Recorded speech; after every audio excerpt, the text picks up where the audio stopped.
Oh, dia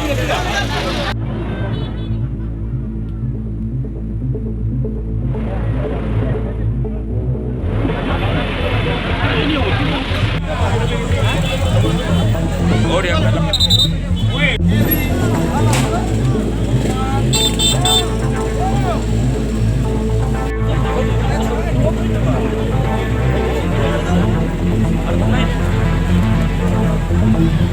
Ya, saya bu mobil itu setiap kali saya perhatikan harus bersih rapi tiap hari karena dia yang mengantar saya. Coba kalau dia mobil kasih akan begitu saja, saya ganti oli, saya ganti apa bisa kecelakaan tuh. Itu mobil itu kan sama dengan kita punya sahabat dekat saja, sama dengan jiwa kita. Kelihatannya itu benda mati tapi dia hidup itu. Kamu ngerti nggak? Ya kalau orang yang saya perhatikan mobilnya, katakanlah dia saya ganti rem, saya ganti oli, kan sangat mudah itu untuk kecelakaan. Dia kembali kepada pihak-pihak pengemudi untuk betul-betul merawat dan memperhatikan kendaraannya. Kalau itu musibah.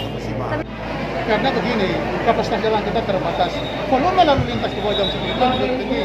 Oleh karena itu, mesti ada langkah yang disuruh ambil untuk melakukan penertiban malam hari, untuk melakukan pengawasan terhadap angkutan frontal yang beroperasi di bawah jam 10 untuk ditindak.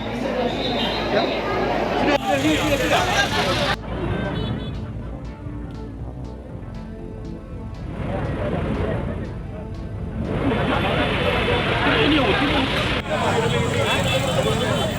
Oh, dia belakang.